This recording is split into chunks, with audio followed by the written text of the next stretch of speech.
It's hard to feel embarrassed when you're alone. If you trip and fall and no one's there to see it, you get back up again feeling one way. You get up feeling a different way if you trip in front of a group of teenagers who remind you why you hated high school. Embarrassment scales. Which is why it's no surprise that my biggest public failure happened in front of an audience. A literal audience. Me on a brightly lit stage, feeling the puzzled gazes of a group of strangers who paid to be there. I couldn't leave, couldn't bail halfway through. I had to watch the consequence of my failure play out in front of my eyes and a whole audience's eyes.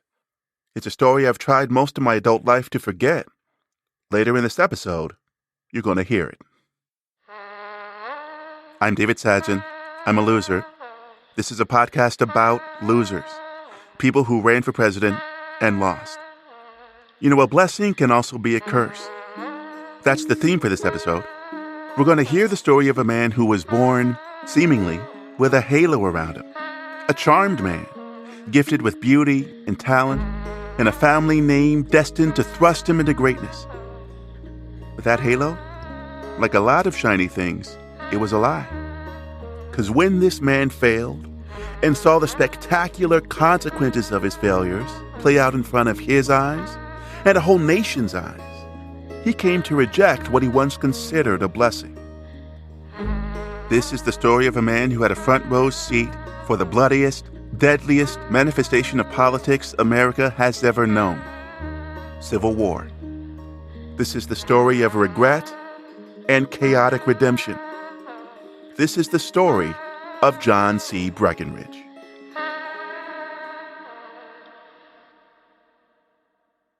You, I think, are a doomed man, doomed to a political life.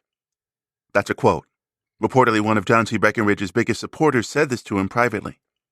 We get a taste of this particular flavor of doom in a Cincinnati convention hall in June 1856. When his name's introduced on the floor of the convention, it goes wild. This is William C. Davis. Spent 13 years on the faculty at Virginia Tech and was director of their Virginia Center for Civil War Studies. He's written about 50 books about the Civil War and Southern history. The first being my biography of John C. Breckinridge. That book, Breckinridge, Statesman, Soldier, Symbol. And in that book, he tells this story about the 1856 Democratic Party convention that nominated Breckinridge for vice president. He had risen up the political ladder from the Kentucky House of Representatives to the United States House of Representatives, and suddenly, at the young age of 35, Breckinridge was being seriously considered for higher office. All the work he'd been putting into a political career was about to pay off. Or so people thought. He immediately stands up on a chair and thanks everybody and says he does not want that nomination. That's right. He didn't want it. Now, of course, the ethic at the time was the man does not seek the office seeks the man. And almost all politicians then, as many do today, they say, oh, no, I'm not interested in that. When, of course, they are desperately. I think he's pretty sincere. I think he certainly had a little ambition to be vice president. It provided a decent income, of course, but it was a job without anything to do, essentially, except wait for the president to die. Now, in the months prior to the convention, Breckinridge had entertained the idea. He was naturally ambitious, but after thinking about it, he'd made it known that, come convention time, he didn't even want to be considered for the vice presidential nomination. He just wanted to go to the convention as a simple delegate and vote for his choice for the Democratic nominee for president, Franklin Pierce, or his second choice, Stephen Douglas. But then the convention happened. After 17 rounds of voting over 2 days, it wasn't Pierce or Douglas, but a man named James Buchanan who ended up getting the presidential nomination. Buchanan was stodgy old fogey. Yeah, okay. He had political clout, but he was unpopular personally.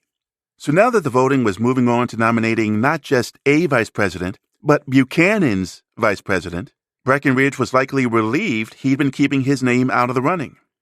Until the next day, when another delegate rose, cleared his throat, and said, Breckinridge for vice president. And when his name's introduced on the floor of the convention, it goes wild.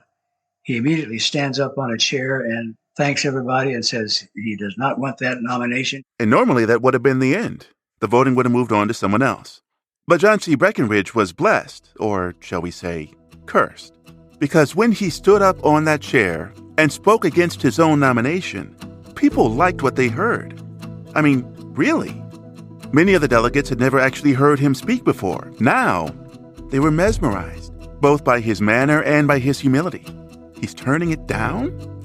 This just made people want him more.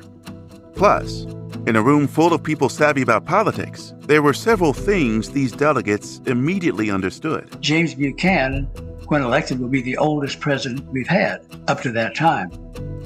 And the feeling was on the part of some people that they really needed a young man to balance that ticket.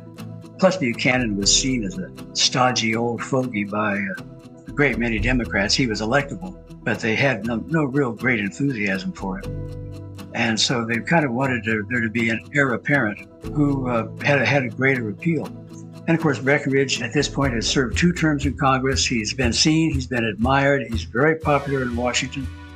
And he has the name, the Breckinridge name, which everyone in the South knew at the time. And he's handsome. More about that handsomeness later. Suffice it to say that for all these reasons, this time the convention only needed 2 rounds of voting to decide. Against his will, John C. Breckinridge was now the Democratic Party's vice presidential nominee. He was doomed.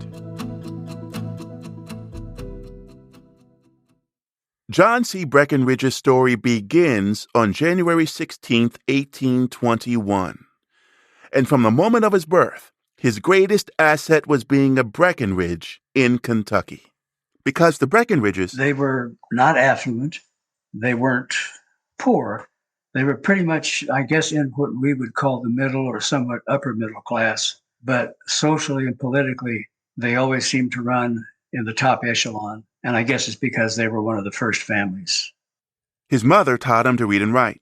His father died when he was just 2 years old. Before his death, he had been a prominent Kentucky politician. So John's real father figure was his uncle, Robert Breckinridge. Robert had also briefly been a politician and a lawyer. Now he was a minister. Robert was a big influence on his nephew. So in the 1830s, this little boy in Kentucky was being molded into a proper Breckinridge. And pretty early on, understood that he should be a professional man, that he should rise in whatever business he undertook, in his case, the law, that he should engage in the public debate and probably go into politics, at least avocationally, if not necessarily as a lifetime career. So he did his duty, got his law degree in 1841 at the age of 20, got married a couple years later and started a family, got an officer's commission and helped lead a Kentucky regiment in the Mexican-American War in 1847 and 48. He didn't see any combat. And won his first political office, a seat in the Kentucky legislature in 1849. He was 28 years old. And in all this, it helped that he was a Breckinridge. It also helped a heck of a lot that he was good-looking. He's tall. We don't know exactly how tall, but judging from photos and descriptions, I'd say John C. Breckinridge was in full manhood, probably 6'2", 6'3", thereabouts. Slender. He had deep-set blue-gray eyes that are described almost as being haunting at times. You know, a well-formed face and full head of very dark hair. He was clean-shaven up until about 1862. Apparently an extremely able horseman. He looked good on horseback and rode horses very well. So he kind of lived up to a number of aspirations of American manhood of the time.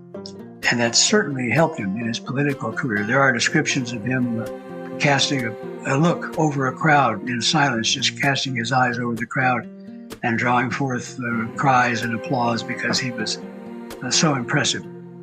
Who would you cast in the movie of his life? Have you ever thought about that? Yeah, I used to. He has the stature, and now he's filled out a lot, but a young Tom Selleck or a young Sam Elliott probably would have been about the right size, the right voice, and the right carriage. Right. At 5'8", I would not cast myself. It strikes me, beyond just his appearance, it seemed like throughout his life, people really were drawn to him.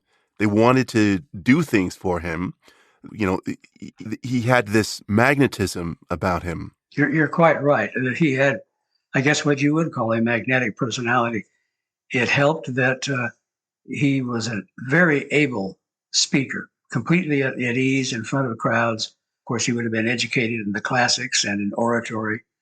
And I think quite certainly he was one of those people who others naturally identified as a leader and around whom they would flock, looking to him for leadership and guidance, whether he really wished to offer it or not.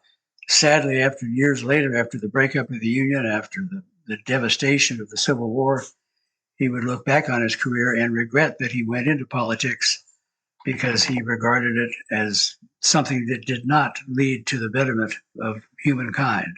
So there was quite a turnaround and I think quite a disillusionment between the young Breckinridge and his aspirations and the old Breckinridge looking back. But before old Breckinridge looked back with regret, young Breckinridge was still looking forward. He served his term in the Kentucky legislature from 1849 to 50, and probably could have stayed there. I mean, it's clear people liked the guy. But his finances had taken a hit. State politics didn't pay as much as being a lawyer.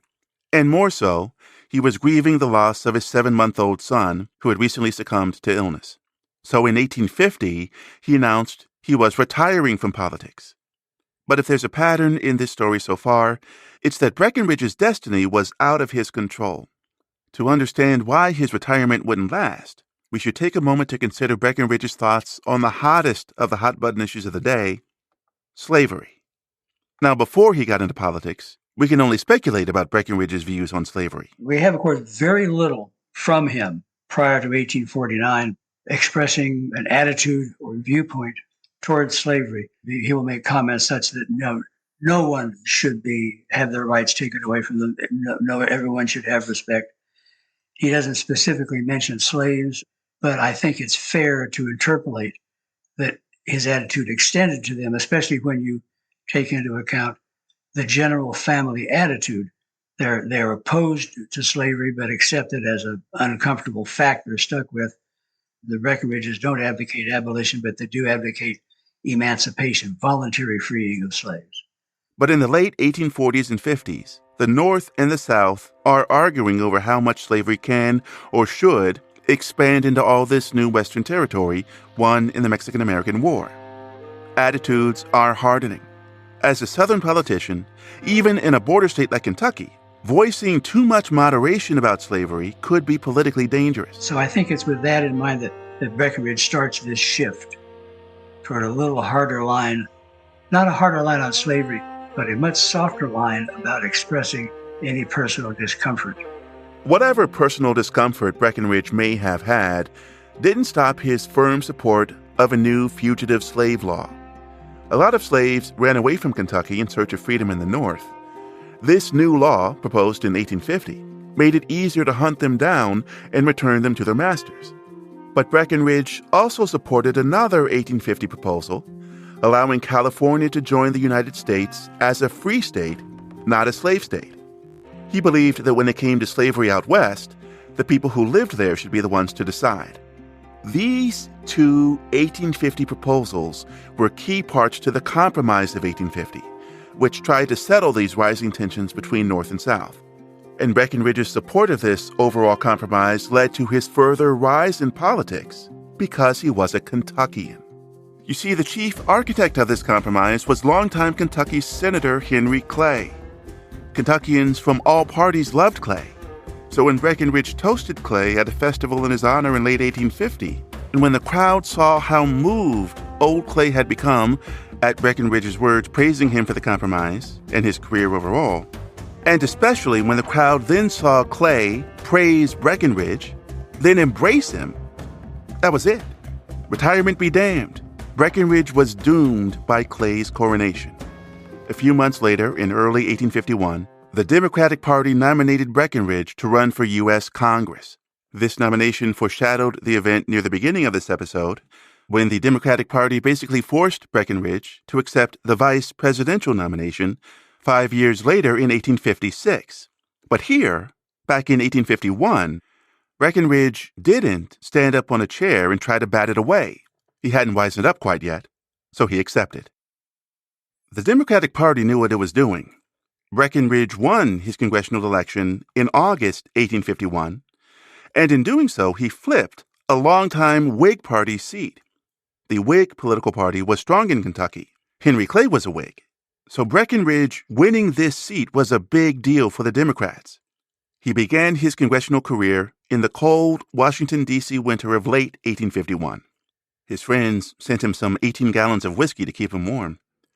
A few months later, in the hot summer of 1852, Breckinridge would memorialize the now deceased Henry Clay on the floor of the House of Representatives. The House was moved. By this point, Breckinridge was already a star. Now he was a bigger star. When he won re-election in 1853, Democrats, not just in Kentucky, but all over the country, were ecstatic. Democrats, and even a few Whigs.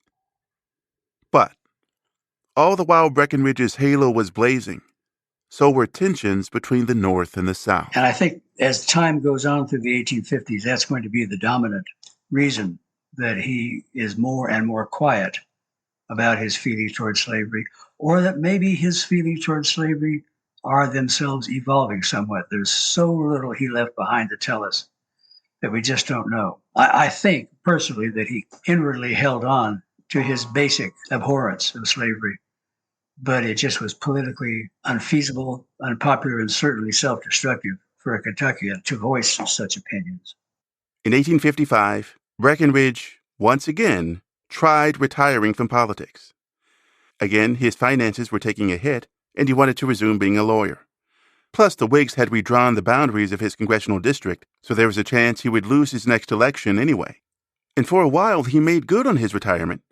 But once again, destiny was out of Breckinridge's hands, because we now come to the moment that kicked off this story, that fateful convention floor just a year later, in 1856, when Breckinridge stood up on a chair, tried to turn down the surprise nomination for vice president, tried but failed. 9 months later, on Inauguration Day, March 4th, 1857, John C. Breckinridge was sworn in as the youngest vice president in history to a stodgy old fogey, President James Buchanan. Buchanan vowed to restore harmony between North and South. It didn't happen. For a taste of what Buchanan was up against, consider this encounter Breckinridge had while traveling one summer during his vice presidency when his train took him through South Carolina. In the same car with him was a fellow from South Carolina. The man's an officer in the South Carolina militia unit who is very, very boastful and full of himself, going on about how the abolitionists must be crushed, sir. We won't stand it no more, sir. We'll have war, sir. No, sir, we won't stand it no more. Practically a caricature of what the South Carolina fire-eating secessionists tended to be like. And Breckinridge tried to tell him a little story by saying, well, you think you're just going to whip the Yankees so easily? Then he'd tell him about how the Department of Interior would bring leaders from some of the Indian nations in the West to Washington in order that on the trip there they would see how big the country was, how well built up it was, how powerful it was, to impress upon them that this is what they'd have to fight if they didn't make and keep the peace. Breckinridge had no use for arrogance, and I think that's what he was trying to combat there, the overconfidence there was and the lack of a realistic appreciation of just what leaving the Union might lead to if they attempted it. South Carolina was the first state to secede, right? Correct. Yeah, in December 1860. If this fiery South Carolinian was any indication, an explosion was coming. 1860's presidential election lit the fuse. The election of 1860 also qualifies Breckinridge for this podcast because that's the year he ran for president. And I think he very definitely does not want it. We're all seeing the pattern by now, right? Okay, good. I think he realized that 1860 was not the time for him. You had the rise of this burgeoning young Republican Party that is apparently sweeping the North. You've got the people in the South, in the slave states, divided between those like the South Carolinians, who ardent state rights type, and the people in the border states like Kentucky, Virginia, Tennessee, North Carolina, who are less committed to slavery, but not committed yet to emancipation or abolition. The country is torn into two, maybe even three segments. In other words, with all these regional divisions getting hotter and hotter, President of the United States was not an attractive job in 1860. But you know what was an attractive job? Senator. The U.S. Senate was a place where legends like Daniel Webster and Henry Clay debated the big issues of the day. For a guy like Breckinridge, who valued compromise, the Senate beckoned. And in 1860, one of Kentucky's 2 Senate seats was opening up.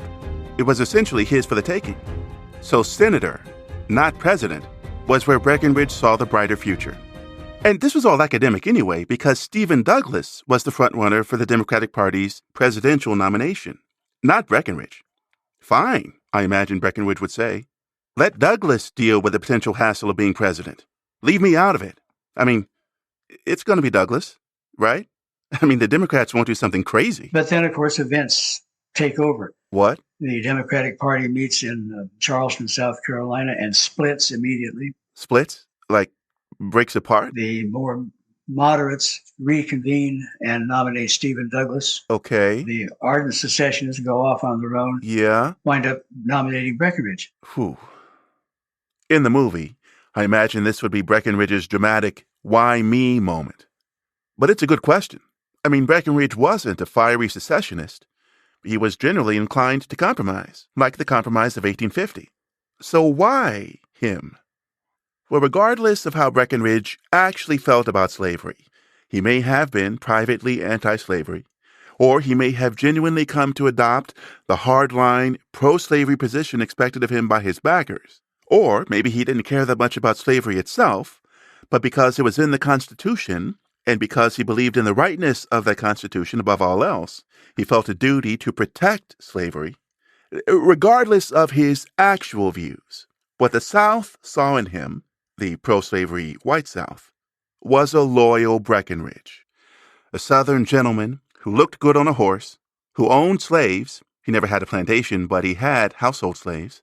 And as a politician, he was a man who backed measures to protect their precious slavery. So from their point of view, he was their man through and through.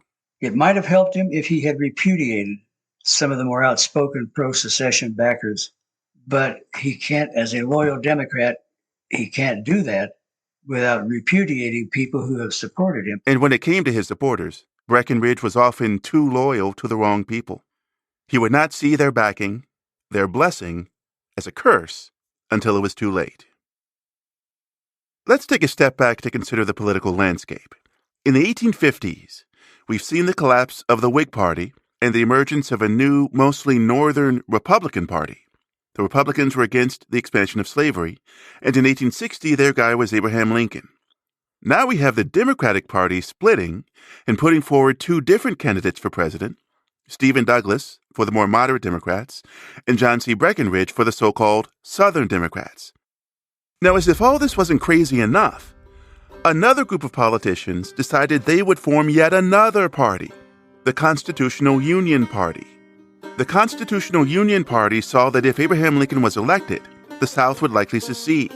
And they knew the Democrats were shooting themselves in the foot by splitting, thereby splitting their vote, making it all the more likely for Abraham Lincoln to win and for the South to secede.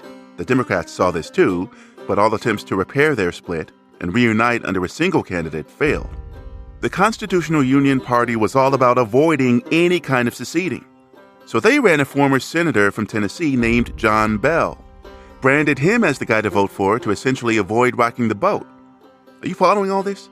We've got 4 guys in the running, 3 political parties, or 3.5, Lincoln, Douglas, Breckinridge, and Bell. The country was fragile enough. Wasn't all this political fracturing dangerous? The real danger, and that's a few people saw this, is that this wasn't just now 3 parties of people from the whole country disagreeing with each other. It was the South against the North.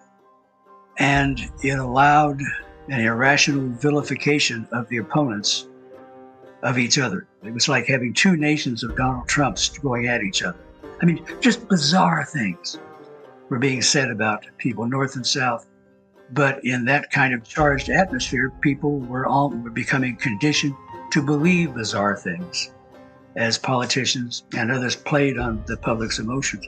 Bizarre things were certainly being said about Breckinridge. Imagine being criticized for not owning slaves. John Bell, the Constitutional Union guy, used this line of attack against Breckinridge. Against Abraham Lincoln, too, ironically. This forced Breckinridge to respond forcefully, "I got slaves." So with all this nastiness in the air, Breckinridge could only imagine what that fiery South Carolina man, who he had met back in that train car, would do when Abraham Lincoln won. Abraham Lincoln, who was, to quote one newspaper, a liar, a thief, a robber, a brigand, a pirate, a perjurer, a traitor, a coward, a hypocrite, a cheat, a trickster, a murderer, a tyrant, an unmitigated scoundrel, and an infernal fool. So everyone gritted their teeth and anxiously waited for the inevitable. With the Democratic Party split and the Republicans strong in the North, Abraham Lincoln won the presidential election in November 1860. A few weeks later, South Carolina left the Union. In the following weeks and months, more southern states followed. By the time Breckinridge was sworn in as a U.S. Senator, and we'll get to that in a minute, but by the time he's sworn in on March 4th, 1861, 7 states had already seceded. 5 weeks later, shouting led to shooting. After the break, Civil War.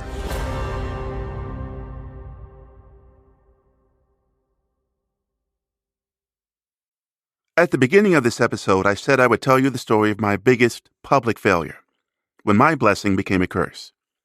Here's the story. I did a lot of comedy in my 20s, stand-up, improv, sketch comedy. I wasn't brilliant at it. Problem was, I would get discouraged and quit. A lot. It's hard to get good at something when the only thing you're confident about is your own insecurities. Anyway, this one time I was in the non-quitting phase, performing a lot, feeling like I was getting better, and I guess people started to notice. One day, a director pulled me aside and told me they were putting on a special showcase for some big-time TV producers. Would I want to be involved? I know this sounds like bullshit, but I'd actually seen this happen. By this point, some of my fellow performers had been on TV. So when he asked me to participate, I was pleasantly surprised. I was also suspicious. Why me? I can name a dozen other people they should have asked first, which, they did. It was to be a showcase with maybe a dozen different performers. Then that suspicion became cynicism. I figured they just needed a black guy up there to round out the casting. That's why they were asking me. But eventually, suspicion and cynicism gave way to acceptance. Despite the sense of impending doom, against my better judgment that I wasn't quite ready, I said yes. I regret it. Cut to me waiting backstage a week later, wearing a ridiculous wig, hearing all the other performers ahead of me get their laughs, thinking, could I get those laughs too? I just didn't know. I felt like I was just talented enough to go out there and fail, but actually succeeding, that seemed borderline unreasonable. When I finally heard my name called, the voice in my head kept screaming, who the hell am I to get on that stage? But I also felt like I didn't have a choice. The show must go on, so I stepped on stage, and you can guess the rest. No laughter, just crickets. I failed, big time. And look, performers know this happens. It comes with the comedy territory. But for some reason, this one hit me harder than any other failure I've had in front of an audience. Sure, it was the big-time producers sitting out there. No doubt my craving for their approval was way out of proportion. But it was also like the whole event was a cosmic joke, a setup to punish me just for being blessed with a little talent and a dream. Well, John C. Breckinridge was blessed with good looks, especially while riding a horse, and the right family name. So people pointed at him and said, get up on that stage and do us proud. Then when his flaws confronted America's flaws, I wonder if he felt just as helpless to stop the disaster unfolding in front of him. If his dream was averting a civil war, that dream was shattered when the shooting started in 1861, which is right where we left off in Breckinridge's story. This might come as a surprise, but throughout the Civil War, there were a few slave states that did not leave the Union and join the Confederacy. States like Missouri, Maryland, Delaware, and Breckinridge's own home state, Kentucky. Because those states stuck around, for various reasons, for the most part, so did their senators, including Kentucky's newest senator, John C. Breckinridge. He got that Senate seat he was after. So while Northerners and Southerners were now killing each other in those first battles, Breckinridge, who had just run for President of the United States, backed by Southern secessionists, he was in the Senate, trying to broker a compromise to end what he hoped would be a quick civil war. In the Senate, he would also speak out against Lincoln's war measures.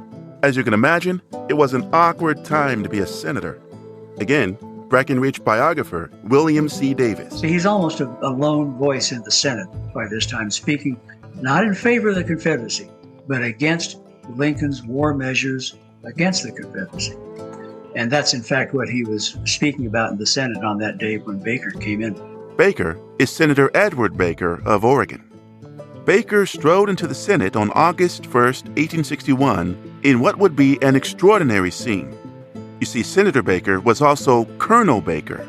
He was just coming from Fort Monroe in Virginia, where he was training a regiment to fight Confederates. So when he walked into the chamber that day to confront John C. Breckinridge, Senator Baker was in full military uniform. Whip in hand, he walks in and lays his sword across his desk and gets the floor to speak in response to Breckinridge. It essentially does everything but call Breckinridge a traitor. What's the North supposed to do when the South is attempting to break up the Union, when it is fired on the American flag at Fort Sumter and elsewhere? What are they supposed to do? And it gets pretty hot for a while, but Breckinridge doesn't take the bait, if indeed Baker was trying to bait him. And what is so wonderful about the story is what happens afterward, because Breckinridge then accompanies Baker out to his regiment's camp. Colonel Baker entertains him at dinner, and they're good friends before, and they manage to remain friends even after this confrontation on the Senate floor. It's a wonderful story. Baker, of course, will lose his life in just a few months at the Battle of Ball's Bluff. Hundreds were killed and wounded in the Battle of Ball's Bluff. This was just a taste. The war does not end quickly. Reports of more fighting and more dying are coming in every day. So it's becoming harder and harder for Breckinridge to straddle both sides. At some point, he has to make a choice. Or maybe, as in so many other turning points in his life, a choice will be forced onto him. No surprise, that's what happened. At first, Kentucky tried to stay neutral, told the armies on both sides, North and South, to stay out of Kentucky. We don't want any part of this. It's a means, they think or hope, of keeping Kentucky out of the war, and maybe of trying to forestall hostilities by making it more difficult for the armies to get at each other. It's clearly impractical and can't last. A Southern general violates this neutrality in early September of 1861, moves Confederate troops into southwest Kentucky, which is all the excuse the North needs to move its Union forces across the Ohio River into Kentucky. And then the Union forces sweep in to start trying to take control of Kentucky legislature. And the Kentucky legislature, which has a majority of Unionists in it, votes to side with the Union. One of the first things the federal soldiers want to do when they get into Kentucky is to arrest leading Kentucky politicians who are seen to be pro-Southern. Politicians like John C. Breckinridge. He was home in Lexington, Kentucky at the time. He and his wife were about to go to a wedding one night at the Phoenix Hotel in Lexington, and word comes to him that Union cavalry are on the way to get him. He immediately sends a warning to others. He writes his note, "Hawks are about," meaning, the hawks are circling above us. He packs a hasty valise, kisses his wife goodbye, and says goodbye to his children. John C. Breckinridge rides out of Lexington by night. So he's escaped being arrested, but he now has a Hobson's choice. He could either do nothing, which is not like him. He could have stayed back in Kentucky and allowed himself to be arrested as a political prisoner, or he can side with the Confederacy. He would later say or imply that going over to the Confederacy was maybe one of the greatest mistakes of his life. But I think in retrospect, in later years, he saw many of his decisions between 1860 and 61 as mistaken, but sadly only after the fact. So why'd he do it? Like, what's his plan when he joins the Confederacy? He's never really explicit about why he chose to volunteer his services to the Confederacy. But I conclude, based upon everything else he has said and does in the next several years, and that he had done before this, that he still has some hope that if the Confederacy puts up a strong front, that maybe they can bring Lincoln to the negotiating table and still come to a settlement that will bring reunion with constitutional guarantees for the Southern states. Breckinridge was still quite popular in the South. Less than a year ago, he had won most Southern states in the presidential election. He got more votes than Jefferson Davis, the man who was now the president of the Confederate States of America, the states that had seceded from the Union. So when he arrives in Richmond, Virginia, now the capital of the Confederacy, he's given a new blessing. They make him a general and give him command of a brigade. I mean, can you believe this guy's life? And this is a small detail, but it sticks with me for some reason. To mark the occasion, he changes his look. He grows a mustache, which he'd never had before. And for the rest of his life, he'll be known by these huge, flowing, almost like handlebar mustaches. Probably his wife made him a uniform out of whatever material was available. His was made out of Kentucky blue jeans, which, of course, was a Kentucky manufacture, denim in those days. He would later wear the standard Confederate gray cotton. And what this does, especially the mustache, is just makes him appear to be even more impressive and imposing to the men who will be serving under him in his commands as the war continues. I don't think Breckinridge was vain, but I think he certainly was aware that his face, his looks were a great advantage to him in getting done the jobs that he needed to do, whether as a politician or as a general. And interestingly enough, as a general, he proved to be pretty good. How do you account for that? Was he just a quick study? I have wondered that myself. I'm not aware of him ever reading any books on military strategy and that sort of thing. He was well read. I think he had probably read Napoleon's autobiography or books about Napoleon's campaigns. He was good at leading troops. He led from the front, which was common in that era. It was almost expected, which is why I say it's good that he was lucky. He just happened not to get hit. And he looked so good on his horse or even standing that men would follow him into battle. The thing about Breckinridge, that halo, which would make people love the guy, this would serve him well over the next few years as a general. While he would not rise to the status of legend, like the Confederate general and hero Robert E. Lee, he would gain the respect of many of those legends, including Robert E. Lee, and broadly among Southerners, among white Southerners, Breckinridge would be considered a champion in the South. In the North, I mean, just imagine your former vice president crossing enemy lines and leading soldiers into battle against the very countrymen over which he used to vice preside. To the North, he was a traitor. When the New York Times mistakenly announced his death later in the war, Breckinridge was still very much alive. But when the New York Times reported Breckinridge was dead, the gist of the piece was good riddance. Quote, "If it be true that a loyal bullet has sent this traitor to eternity, every loyal heart feels satisfaction and will not scruple to express it." Unquote. Mic drop.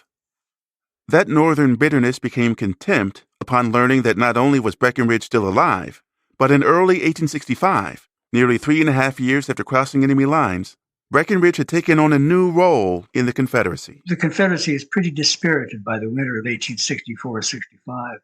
There are calls for Davis to replace his whole cabinet. Again, Davis is Jefferson Davis, president of the Confederacy. And there are calls on some quarters for Davis to be impeached and thrown out of office. And somehow or other, Breckinridge looks like a very good solution to all this to Jefferson Davis. He's one of the most popular men in the Confederacy. Remember, I said that more people had voted for him than ever voted for Jefferson Davis to be president. He'd served in every theater of the war except Florida, and so he knew all the Army commanders. He knew most of the mid-level commanders. He knew much of the ground all over the Confederacy. He's very popular with his troops. He's been lucky. He's been successful. Robert E. Lee thinks very highly of him. And so Davis asked him to come to Richmond in January of 1865 and asks him if he would take the office of Secretary of War. Secretary of War for the Confederate States of America. 4 years earlier, the guy was vice president for the United States of America. And I thought my resume was erratic. Breckinridge's looks, his popularity, and his name had elevated him once again, this time into the highest echelon of the Confederate government. And once again, Breckinridge was doomed, because by all accounts, the Confederate government was a mess. Jefferson Davis, as president, was not an easy man to get along with. His cabinet had a lot of turmoil during the war, and most especially in the office of the Secretary of War. He will have 6 of them altogether. Davis essentially was his own Secretary of War. He would interfere, he would take over. It was very frustrating for the men who served in that office because they were always being second-guessed or overruled by Davis. Davis wasn't the only problem. The Confederate Army was low on food, supplies, morale. It was a perfect storm. And once again, it seemed Breckinridge's popularity was forcing him into the eye of that storm. But after years of carnage and disunion, Breckinridge was different. This time, he wouldn't stand on a chair and refuse, like at that Cincinnati convention 9 years earlier. He wouldn't grow the proverbial mustache, play the part he'd been forced to play, scripted to end in failure. This time, he would take that failure into his own hands.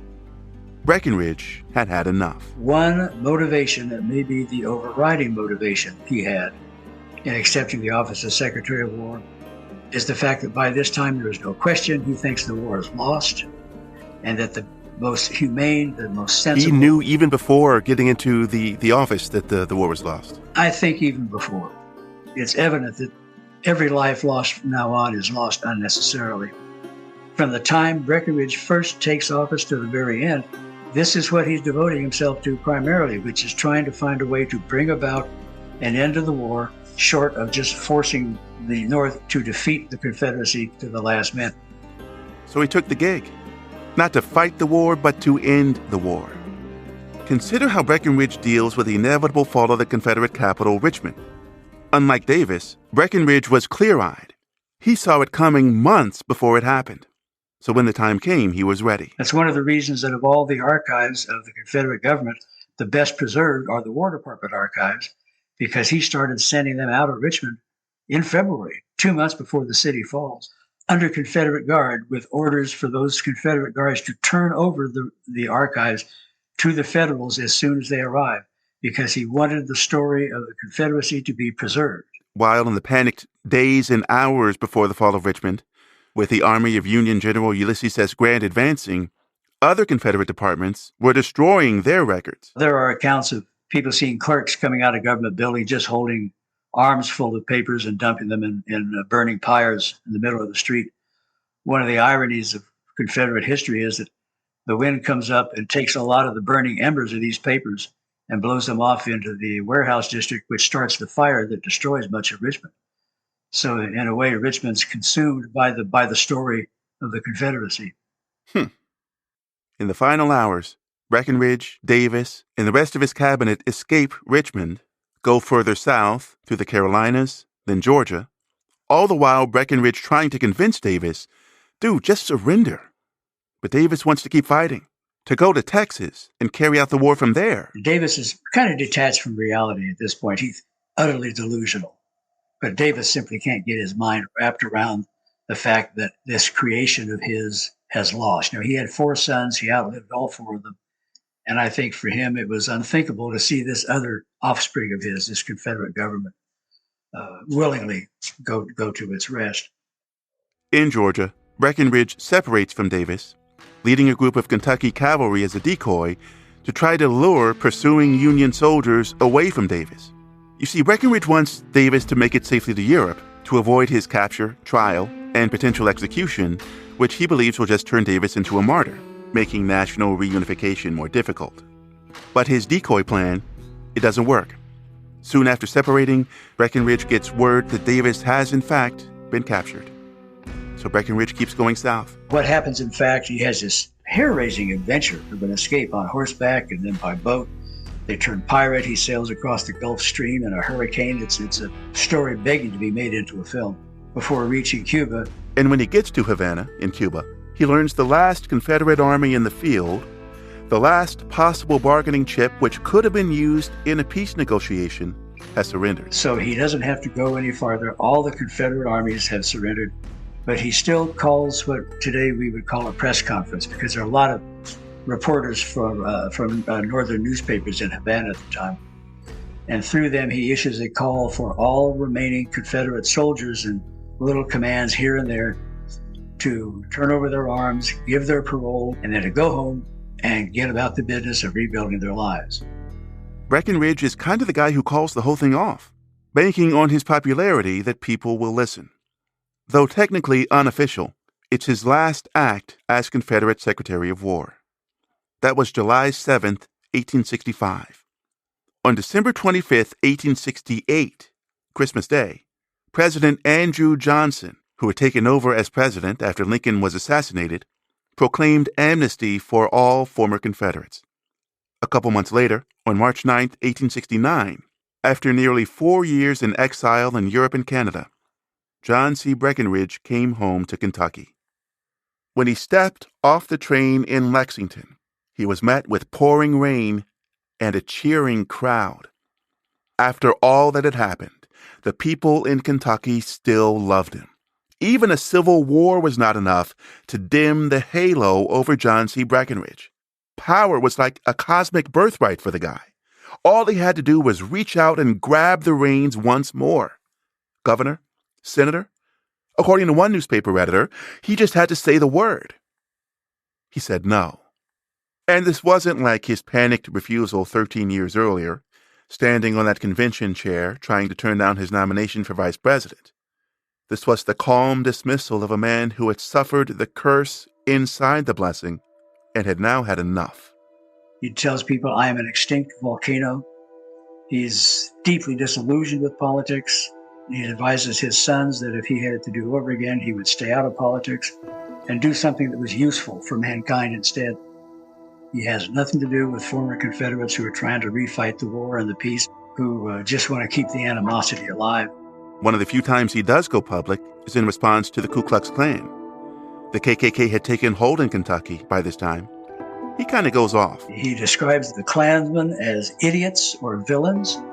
I don't know where he stands, but I don't think he's fully in line with the idea of complete, full, and equal civil rights for the freed slaves.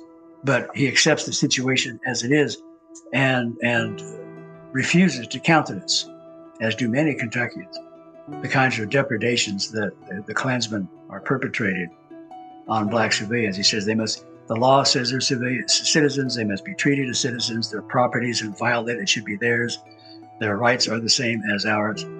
And others credit him with almost single-handedly hamstringing the Klan in Kentucky. It will come back in years after he dies, of course.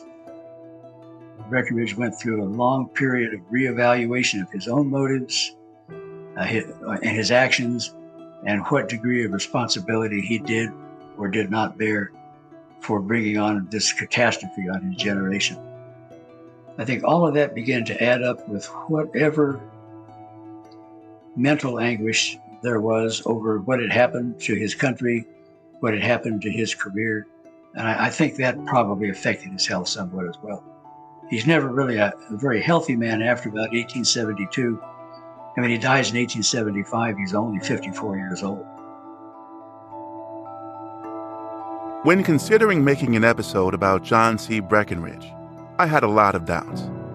I mean, I'm a black American, descendant of slaves. How am I supposed to tell the story of a Confederate hero? I worried about glorifying him, villainizing him, not villainizing him enough, making him seem like a misunderstood victim. The same kind of insecurities I felt backstage at that theater, right before I failed, publicly and spectacularly. Those same insecurities started to weigh on me while making this podcast. I guess they never went away. But weirdly enough, I found an answer for dealing with those insecurities in Breckinridge's story. Here was a man who had made mistakes, was blinded by privilege. He had flaws, regrets, but in the end, he had some degree of perspective. I could be projecting, but what I hear in his story is the man who eventually learned how to puncture the cloud of his own halo, to stop making it all about him, and to stop living by others' expectations. And if you're hearing this right now, it's because I tried to do the exact same thing. Special thanks to William C. Davis. He's the author of many books, including Breckinridge, Statesman, Soldier, Symbol. Another great book of his, An Honorable Defeat, The Last Days of the Confederate Government. This podcast was produced by me, with dramaturgy by Dr. Shane Bro, and additional assistance by Brian Waddell and many others. Music by Artlist. If you enjoyed the podcast, give us a follow, leave us a review, and tell a friend. They don't have to be a loser to like the podcast. This is David Sanson, encouraging you to hug the biggest loser in your life, even if it's you.